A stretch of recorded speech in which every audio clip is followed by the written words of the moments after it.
Hi guys, this is Preeti. Welcome to achievers online classes. Guys, आज की class जो है बहुत ज़्यादा इंपॉर्टेंट। आज की क्लास स्पेशली उन बच्चों के लिए जो कि एनवीएस का एग्जाम देने जा रहे हैं। हाँ जी, एनवीएस नवोदय विद्यालय समिति का एग्जाम देने जा रहे हैं गाइस। लेकिन मैं आपको ये बात बता दूं कि एनवीएस के साथ साथ ये हर एक लेवल एग्जाम के लिए, चाहे कोई बच्चा एस्टेट की तैयारी कर रहा हो, चाहे सीटी की तैयारी कर रहा हो, चाहे केवीएस की भी तैयारी कर रहा हो।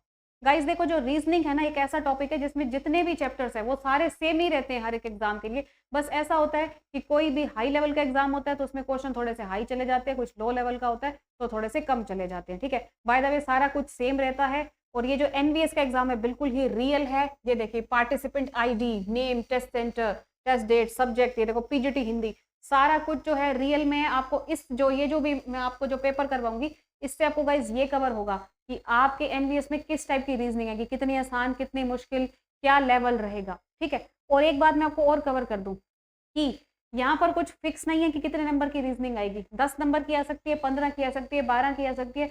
बस मेन बात ये कि जितने भी चैप्टर्स है उनको अच्छे से आप कर सकते हो। ठीक है, इससे पहले गाइज मैंने एक पेपर एनवीएस का ऑलरेडी डाला है, आप पीछे जाके हमारे इसी channel achievers academy Nisha Sharma channel पर देख सकते हैं।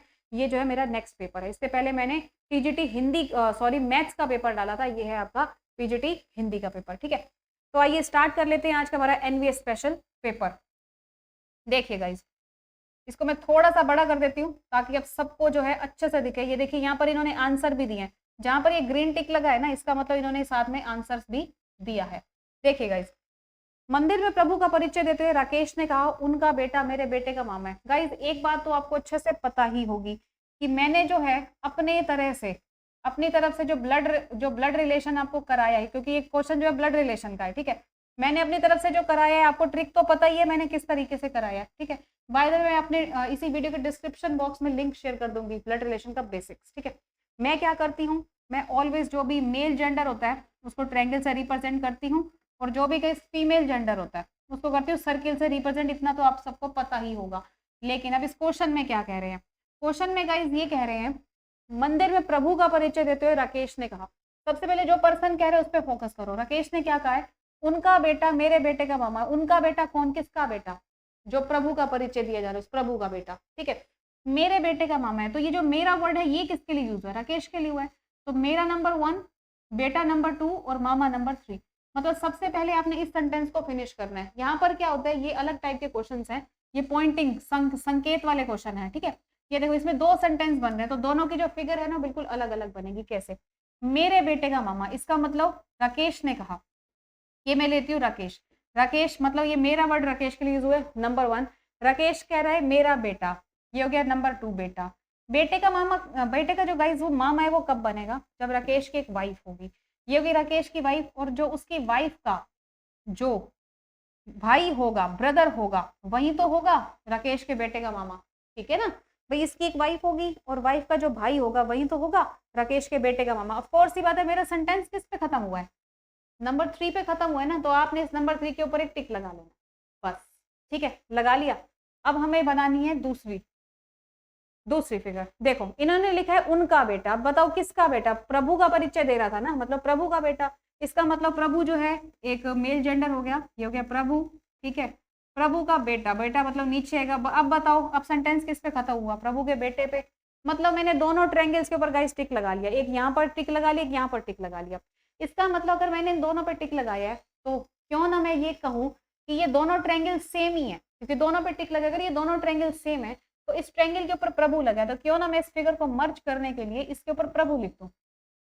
अगर गाइस मैं इसके ऊपर प्रभु लिख देती हूँ तो अब मुझसे क्वेश्चन क्या किया जा रहा है, क्वेश्चन किया जा रहा है कि प्रभु का राकेश के साथ क्या संबंध है। अब मुझे ये बताओ, प्रभु का राकेश के साथ क्या संबंध है। प्रभु का बेटा हो गया ये हो गई इसकी बेटी, और ये हो गया बेटी का हस्बैंड राकेश। ठीक है, तो प्रभु का राकेश के साथ क्या संबंध है, ऑफ कोर्स बात, प्रभु जो है फादर इन लॉ लगा राकेश का, फादर इन लॉ मतलब पिता समान ही है। लेकिन ये बताओ ना, हमारे पास ऑप्शन में फादर इन लॉ तो है ही नहीं, ससुर तो है ही नहीं, लेकिन ये देखो पिता तो आ ही रहा है, और तो कोई आंसर हो नहीं सकता। तो कई बार ऐसा भी हो जाता है कि हमें लगता है कि जो ऐसे इस तरीके के जो क्वेश्चन दिए, उनके जो ऑप्शन है वो रोंग दिए हैं। लेकिन रोंग ना देके हमने प्रायोरिटी बेस्ड वाइज फिक्स करना होता है कि जैसा कि मेरा आंसर या ससुर आया, ऑफ कोर्स ही बात है मुझे यहाँ पर आंसर पिता देना चाहिए, क्योंकि यहाँ पर वैसे चाहे ससुर आ रहा है लेकिन पिता जो है वो ससुर के प्लेस पे आ सकता है। ऑफ कोर्स सी बात है, ये मेरा फाइनल आंसर होगा। I hope you clear guys. ठीक है, चलिए नेक्स्ट क्वेश्चन की तरफ चलते हैं। ओके, अगला क्वेश्चन है, देखो कई सारे क्वेश्चन ऐसे भी हैं, जरूरी नहीं है कि सारे क्वेश्चन जो है वो लाइन वाइज दिए हुए हैं। ठीक है, 4 क्वेश्चन रीजनिंग के हैं, उसमें 2 क्वेश्चन मैथ के हैं, तो मैं जो जो रीजनिंग के क्वेश्चन है ना वो आपको सारे कराऊंगी, क्योंकि आपको मेरा रीजनिंग का कंसेप्ट बहुत अच्छे से क्लियर है। ठीक है, तो ये थोड़ा सा कर लेते हैं। ठीक है, आई होप आपको ये फिगर बहुत अच्छे से दिख रही होगी। ठीक है, चलिए ये मैंने फिक्स कर लिया। अब मैं चलती हूँ हमारे नेक्स्ट क्वेश्चन की तरफ। ये जो नेक्स्ट क्वेश्चन है गाइस, ये फिगुरल है। आपने बताना है इनमें क्वेश्चन मार्क के प्लेस पे क्या आएगा। ठीक है, जैसे कि ये क्वेश्चन मार्क है, इस प्लेस पे क्या आ जाएगा, मतलब आपको ये सीक्वेंस चल रहा है, लाइक सीक्वेंस। ठीक है, आपको बताना है यहाँ पर क्या आएगा, जैसे कि नंबर सीरीज होती है ना, उस तरीके से सीक्वेंस चल रहा है। देखो ये है आपका रेक्टेंगल या स्क्वायर है, जो भी है, सर्किल है, ये ट्रायंगल है। अब हुआ क्या है, अब ये एक शेप बनी, आपको ये चेक करना है। देखो ये जो ट्रायंगल है, ये जो तीसरे नंबर वाला है ना, ये बाहर आ गया है। ये जो है सर्किल, ये ऊपर चला गया और ये यहाँ चला गया है। ठीक है, मतलब जो तीसरे नंबर वाला है वो बाहर आएगा। अब सोचने की बात है, अगर ये वाली शेप दी हो, इसका मतलब तीसरे नंबर वाला बाहर आएगा। ये जो सर्किल है इसको बाहर बनाएंगे। उसके बाद ये देखो दूसरे नंबर वाला ऊपर गया, फोर्थ सी बात, ये दूसरे नंबर वाला स्क्वायर यहाँ आएगा, और जो ये वाला है ये नीचे आएगा। फोर्थ सी बात है, ये आएगा। अब ये बताओ, ये वाली जो फिगर है ये कहाँ पर फॉलो होती मुझे दिख रही है, ये देखो ऑप्शन नंबर 3 पे। ऑप्शन नंबर 3 पे देखो, ये सर्किल बना है, ये स्क्वायर ये बना है, ये देखो ग्रीन टिक भी लगा है, यही आंसर है, और उसके नीचे एक ट्रायंगल बना हुआ है। इसका मतलब ये ऑप्शन नंबर 3 जो है ये फाइनल मेरा आंसर है। ठीक है, आई होप आप सबको बहुत अच्छे से समझ में आ रहा होगा। ठीक है, चलिए नेक्स्ट क्वेश्चन की तरफ चलते हैं। ये देखिए, ये रहा ऑप्शन नंबर 3। ठीक है,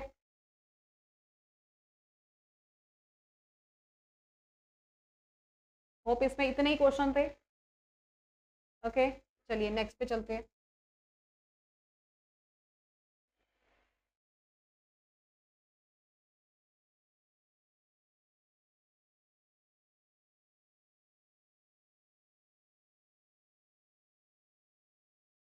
ठीक है, ये क्वेश्चन भी आई होप आप सबको दिख रहा होगा बहुत अच्छे से। ये लीजिए,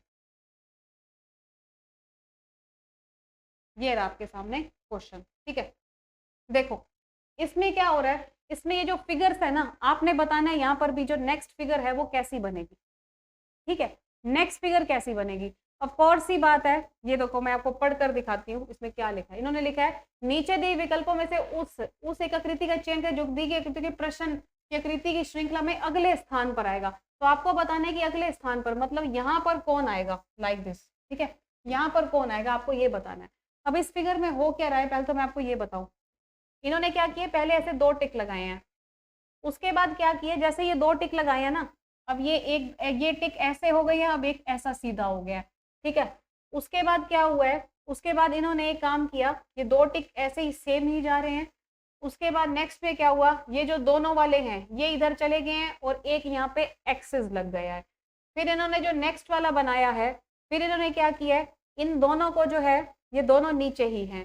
ठीक है, इसका मतलब नेक्स्ट पार्ट में क्या होगा, नेक्स्ट पार्ट में क्या होगा, ये दोनों इधर चले जाएंगे और एक नीचे आ जाएगा। मैं आपको फिर से समझाती हूँ इसमें किया क्या गया। देखो जैसे कि ये 2 टिक लगे हैं, अब क्या हुआ है, ये 2 टिक मान लो इधर आ गए, इस साइड मुड़ गए, रिवर्स हो गए। ठीक है, एक टिक यहाँ पे एक्स्ट्रा लग गया। अब क्या हुआ, अब ये दोनों के दोनों टिक लगे हुए हैं। ठीक है, अब क्या हुआ, ये जो दोनों टिक्स हैं, जैसे कि ये दोनों टिक्स इधर आए थे ना, अब ये दोनों टिक्स इधर चले गए, एक पीछे जुड़ गया है, मतलब एक एक स्टेप आगे बढ़ गए। ठीक है, अब क्या हो रहा है, जैसे कि ये यहाँ पर एज इट इज था, ये यहाँ पर एज इट इज है। ठीक है, अब क्या होगा, ये थोड़ा सा ऐसे मुड़ जाएगा ना, अगले स्टेप में एक एक स्टेप मुड़ रहे हैं, अब ये दोनों ऐसे मुड़ जाएंगे और एक जो तीसरे वाला है वो पीछे इसके लग जाएगा, बस और कुछ भी नहीं है। और ये मुझे सिर्फ ऑप्शन नंबर 1 में मिल रहा है। ऑफ कोर्स सी बात है, ये देखो जैसी फिगर मैंने बनाई है, ये सेम वैसी फिगर जो है हम बना रहे हैं। ठीक है, इनका भी यही आंसर है।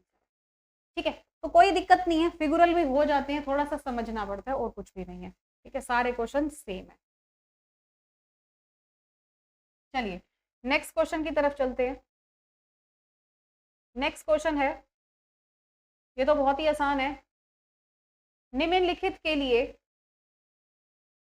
सही विकल्प का चुनाव करें, बंदूक, गोली, चिमनी। ठीक है, अब मुझे ये बताओ गाइस कि बंदूक से क्या निकलता है, बंदूक से गोली निकलती है, फोर्थ सी बात है चिमनी से क्या निकलता है, धुआं निकलता है। तो ना ही कोई रसोई है, ना ही छत है, ना ही स्टोव, फोर्थ सी बात है ऑप्शन नंबर 3। तो इस तरीके के जो क्वेश्चन होते हैं ना वो आपको मैक्सिमम आंसर देते हैं। ओके, चलिए अब चलते हैं हमारे नेक्स्ट क्वेश्चन की तरफ। क्वेश्चन नंबर 5, निम्नलिखित के लिए समान युग्म का चुनाव करें। देखिए इसके लिए क्या आंसर होगा।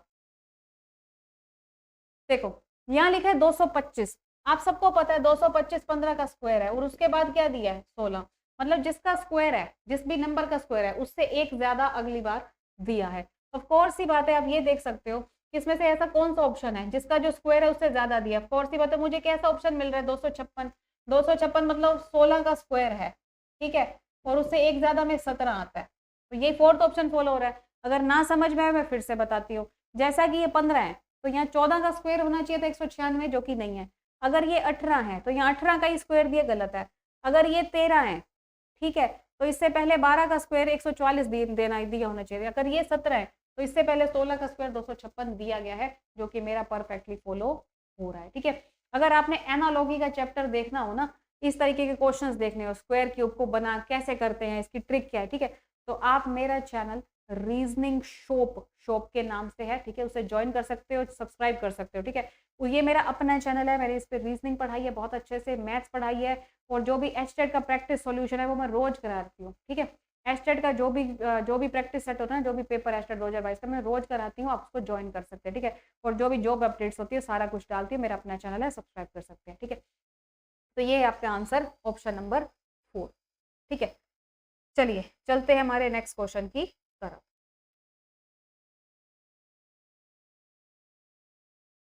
अगला क्वेश्चन है गाइस, तो सारे ये मिक्स ही आ रहे हैं क्वेश्चन, कुछ मैथ्स के मिक्स हैं, कुछ इसमें रीजनिंग के हैं, सारा कुछ मिक्स ही आ रहा है। ठीक है, हरि जो है वो प्रथम श्रेणी से स्नातक है और चयन श्रेणी में 65% अंक प्राप्त हुए हैं, पिछले 2 सालों से विपणन अधिकारी के रूप में काम कर रहा है, उसका जन्म 20 जुलाई 1990 को हुआ। देखो ये क्वेश्चन जो है ना एक तरीके से करेक्ट भी है और इनकरेक्ट भी है। पता है क्यों इनकरेक्ट कैसे, ये गाइस जो चैप्टर है ना, ये जो क्वेश्चन है ये डिसीजन मेकिंग नाम से है। डिसीजन मेकिंग नाम का मतलब निर्णय लेना। एक ऐसा टॉपिक होता है रीजनिंग में जिसमें क्या होता है, जैसे कोई भी कंपनी है किसी पर्सन को हायर करना चाहती है, मतलब अपने वहां पर काम पे लगाना चाहती है, तो वो अपनी कुछ कंडीशंस रखती है। ठीक है, वो अपनी कंडीशंस रखती है, और उसके बाद जो भी उनके पास मतलब अपना रिज्यूम लेकर आता है, ठीक है, काम करने के लिए, फिर क्या होता है वो देखती है कि मतलब ये सारी चीजें फॉलो कर रहा है, जो भी हमने कंपनी देखती है क्या सारी कंडीशन ये बंदा जो है फॉलो कर रहा है। अगर नहीं कर रहा होता तो कुछ एक्सेप्शनल भी रखती है कि हाँ, कि अगर ये चीज पूरी नहीं है तो ये होनी चाहिए, अगर ये नहीं है तो ये होनी चाहिए। मान लो कोई भी चीज पूरी नहीं है या कुछ भी फॉलो नहीं कर रहा वो पर्सन, तो ऑफकोर्स ही बात है उस कंपनी में वो सिलेक्ट नहीं होगा। ठीक है, तो ये क्वेश्चन जो है एक तरीके से आधा अधूरा क्वेश्चन है, लेकिन इसका आंसर है कि उम्मीदवार का चयन किया जा सकता है, आपको टेंशन लेने की बात नहीं है।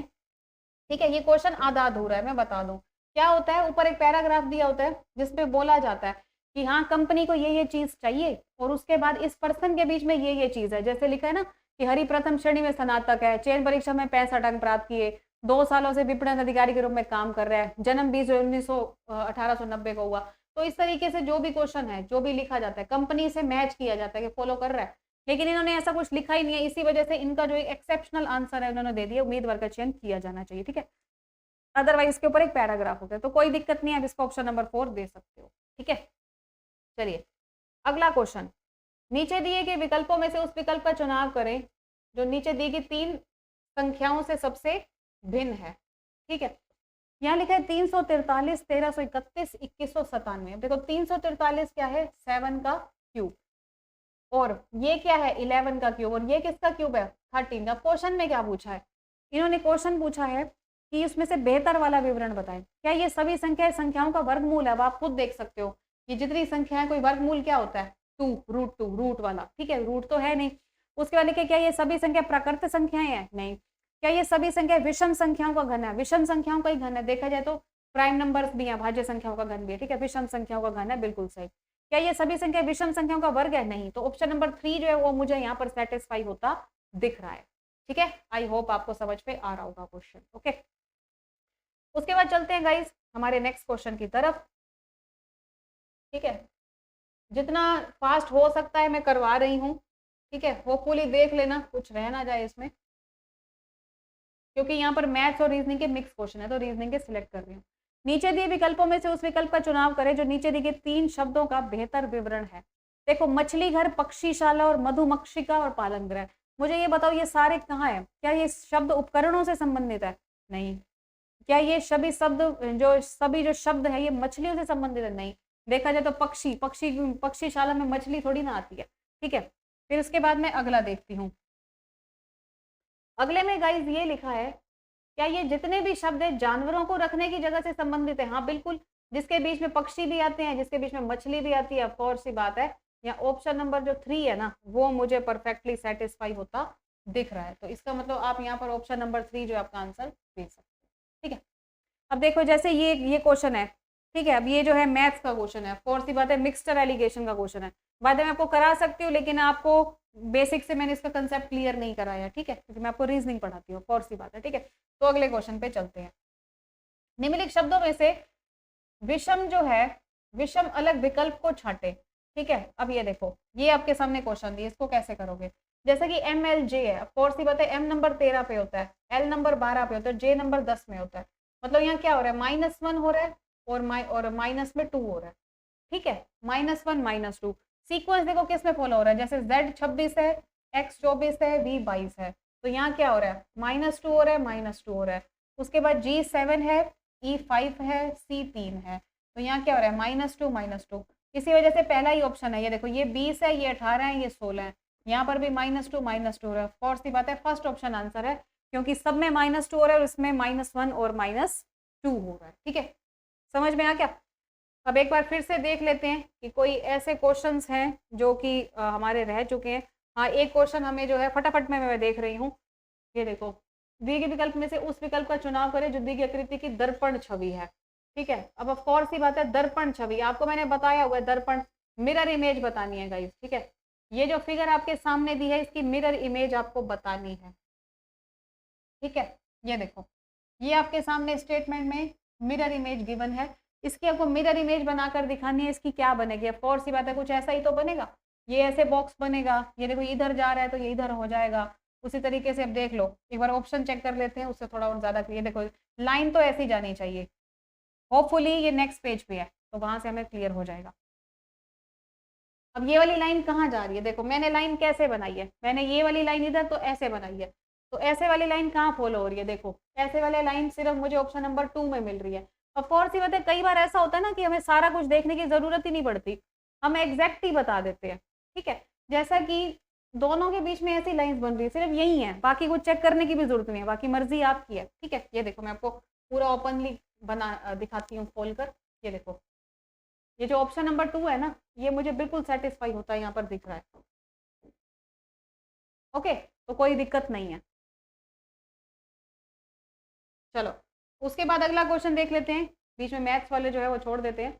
निम्नलिखित प्रश्न में एक स्थान और 4 निष्कर्ष दिए हैं, तो बताओ खुद के स्तर पर हल किए गए कथन का अनुसरण करने वाले निष्कर्ष का चुनाव करें। देखो, कथन है, ये जो दुकान है इसकी ज्यादातर जो साड़ियां हैं वो महंगी है, साड़ियां महंगी है, ठीक है। थोड़ा और बड़ा कर देती हूँ मैं इसको, उस दुकान की ज्यादातर जो साड़ी है ना वो महंगी है। आपको बताना है इसमें से परफेक्ट क्या है। देखो, उस दुकान में कोई भी सस्ती साड़ी उपलब्ध नहीं है।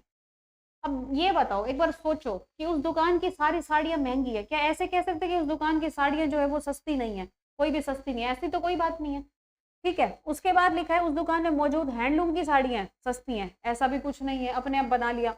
उस दुकान में सस्ती साड़ियां भी हैं, देखो ज्यादातर महंगी है लेकिन सस्ती भी तो होंगी। मुझे ये बताओ, ऐसा कहा ही क्यों गया कि उस दुकान की जो साड़ियां ज्यादातर महंगी है? क्योंकि सस्ती भी होती हैं, तो ऑप्शन सस्ते का भी है, ठीक है। उसके बाद है उस दुकान की कुछ साड़ियां महंगी हैं। अब कुछ साड़ियां महंगी तो है नहीं, इन्होंने खुद बोला है ज्यादातर साड़ियां महंगी है।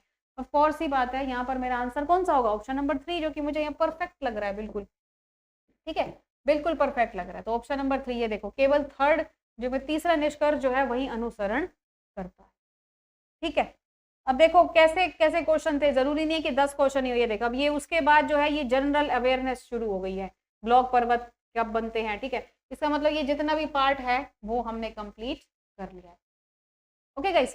तो ये था गाइस आपका एनवीएस का पेपर। अगर आपको इस टाइप के क्वेश्चंस देखने हैं जो ये हैं, ठीक है, तो आप मेरे चैनल रीजनिंग शॉप को फॉलो कर सकते हैं, उसको सब्सक्राइब कर लेना। उस पर ये मेरा अपना चैनल है, उस पर मैंने रीजनिंग भी करवा रही हूँ, उस पर मैथ्स भी करा रही हूँ, वोकैबुलरी भी करा रही हूँ। और एस्टेट, अगर एस्टेट 2022 का पेपर देने जा रहे हो तो रोज एक पेपर मैं अपलोड करती हूँ, ठीक है। मेरे चैनल रीजनिंग शो पर उसको सब्सक्राइब कर सकते हो, डेली जॉब अपडेट्स की भी काम करती हूँ उस पर, ठीक है। और दूसरी बात, एक और इम्पॉर्टेंट बात बता दूं आपको, अचीवर्स अकेडमी ऐप पर, अचीवर्स अकेडमी ऐप, ठीक है, इसको प्ले स्टोर से आप डाउनलोड करोगे, इसके ऊपर आपको मेरा रीजनिंग स्पेशल कोर्स पे प्रीति मैम दिखेगा, ठीक है। आप इसको ज्वाइन कर सकते हो। इसमें 10 से लेके 100 नंबर तक की रीजनिंग मैंने कराई है, मतलब आसान से लेके मुश्किल तक, मतलब रीजनिंग होती क्या आपको अच्छे से समझ में आएगी। ये किसी एक स्पेशल एग्जाम के लिए नहीं है, हर एक लेवल एग्जाम के लिए, चाहे आप एस्टेट का पेपर दे रहे हैं, सीटी, एनवीएस, केवीएस, वट कोई भी एग्जाम दे रहे हैं, ठीक है। तो फिलहाल इसके ऊपर अपडेशन चल रही है, अचीवर्स अकेडमी ऐप पर जाके मेरा रीजनिंग स्पेशल कोर्स को ज्वाइन कर सकते हैं। ओके गाइस, तो ये था आपका एनवीएस का स्पेशल पेपर, जो कि हिंदी पीजीटी हिंदी वाला था। होपफुली नेक्स्ट टाइम आपका जो ये एनवीएस का पेपर है वो मैं लाइव लूंगी, हाँ, तो लाइव लूंगी, तो आपके जो भी डाउट्स है आपके साथ के साथ पूछ भी सकते हो, ठीक है। लेकिन अभी भी कोई भी डाउट हो, कुछ समझ में ना आए, तो कमेंट सेक्शन में कमेंट कीजिए, मैं कोशिश करूंगी आपको जल्दी से जल्दी रिप्लाई करने की, ठीक है गाइस। तो मिलते हैं अपने नेक्स्ट वीडियो में, आज के लिए बस इतना ही। Thank you so much guys.